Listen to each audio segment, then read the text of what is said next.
Greetings and welcome. This is Luke Smith, the RuralVacantLand.com. I'd like to take a break from showing you different properties you got up for sale and talk about a book that I ordered. This is a book review on, the book's called Water Storage: Tanks, Cisterns, Aquifers, and Ponds for Domestic Supply, Fire and Emergency Use. Includes how to make ferro-cement water tanks. Second edition. I thought it was interesting. It says on here this is the #1 plumbing book on Amazon.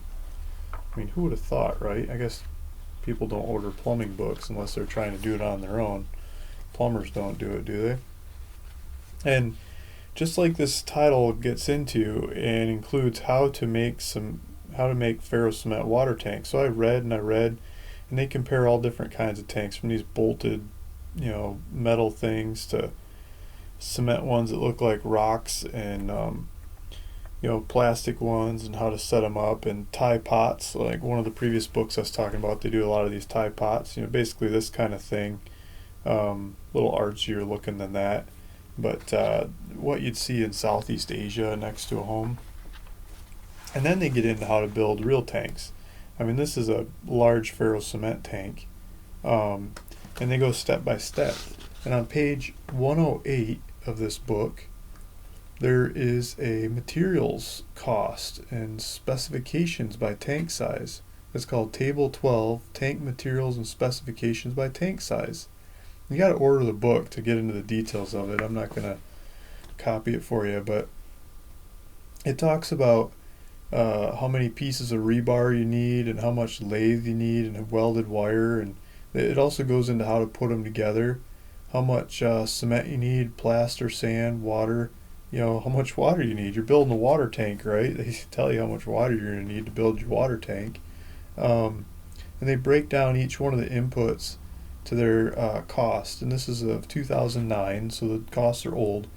But you can take the numbers of inputs, like how many bags of cement, and go price cement your local cement supplier, and how much plaster sand, or you're getting it yourself, or you're buying it, and how many rolls of hardware cloth you're going to need for different size tanks.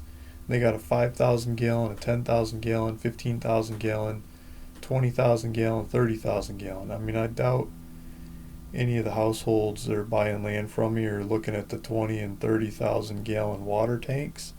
But heck, it'd be fun to make one of those things. The price difference between a 5,000 gallon and a 30,000 gallon, it's only about $5,000. The 5,000 gallon, these are 2009 numbers, right? So 2009, they're saying a 5,000 gallon cement tank, go build it on your own. This is including labor. They're pricing labor in there. Is $2,238. Let's see how much they put in there for labor.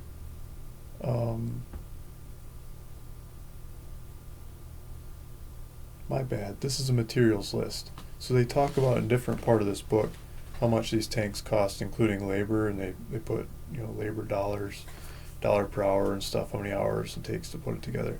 So this is just materials. So X the labor. 5,000 gallon, just over $2,000. 10,000 gallon, just over $3,000. 15,000 gallon, just over $4,000. 20,000 gallon, just over $5,000. 30,000 gallon, just over $7,000.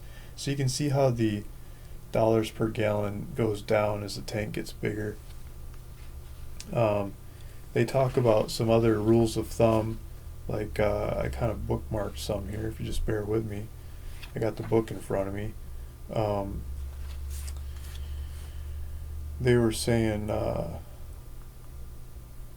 can't find it, but basically what they're saying is, if you're making a tank like 5 foot deep, you're probably got it figured out. But is 6 foot deep, you're probably going to want like a structural engineer, because the weight of the water gets so much more as you get deeper and deeper. And so the logic of what they're saying is, go wider instead of taller. Don't try to do a tall tank on your own. The structural side of it is just much more prone to blowing out the bottom of your tank on you. So if you're doing stuff out of cement or whatever material, just make it wider, take up more ground, and it's a lot easier to build the things.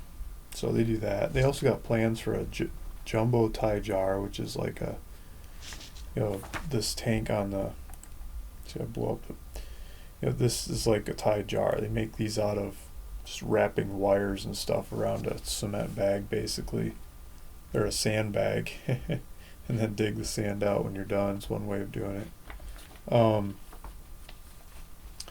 What else was I going to get into? They got just lots of different ideas on how to put your tanks together and making sure your outlets are at the bottom and putting them on hills and how to move water around and some of the logic of it. And so I'd say it's a highly recommended book. I think there's a lot of great stuff in here about water storage, and water storage is one of the most expensive parts of doing a water catchment system, and so it's a good idea to study the more expensive parts probably closer than the not as expensive parts. The rest of it is plumbing that you can do on your own, putting this together. And so basically finding a flat spot to set up one of these tanks and walking you through the process of building one. And they look really simple construction stuff. I mean, I wouldn't say anybody can do it. I think the main problem with building them is the bigger the tank you build, the more cement you're using, or plaster, whatever you want to call it. Maybe you just cement the bottom, you do a bottom footing, and then you plaster up the sides.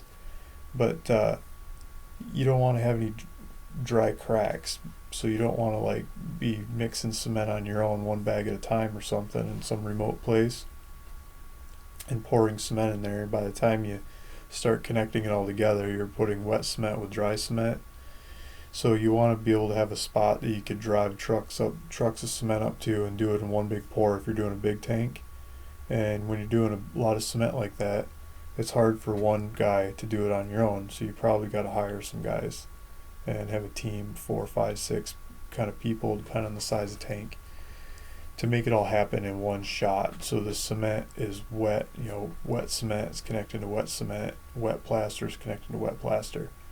They do these tanks, these Ferro-Cement tanks in 2 pours, like a concrete footing. The footing is filled with rebar, and they give you all kinds of examples of how to lay out the rebar and hook the rebar together.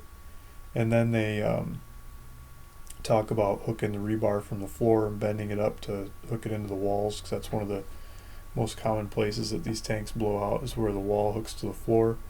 So they talk about how to hook the rebar in between and kind of pile up the cement around the sides from the floor, make it a beveled floor, not just a flat crack. And then you just use a cement or a mortar. Why can't I say it? Like a plaster gun to go plaster all the lattice work that you put around it. All kinds of different wire, from small wire, big wire, cattle wire to chicken wire, smaller wire if you want, with rebar in between. And they talk about what size rebar to use and what distances to put them and how to lay them out for the best results. And then they talk about how to prop up the ceiling, what kind of spacings and what kind of size. And they're really adamant about using 4x4s instead of 2x4s or 2x6s to prop up the ceilings, because the ceiling carries so much weight when it's wet plaster going on there. And putting it together, and it looks like a fun project. I'm like ready to go build one in my backyard, hook all the eaves troughs up to a automatic water pump to go fill the sucker up, right?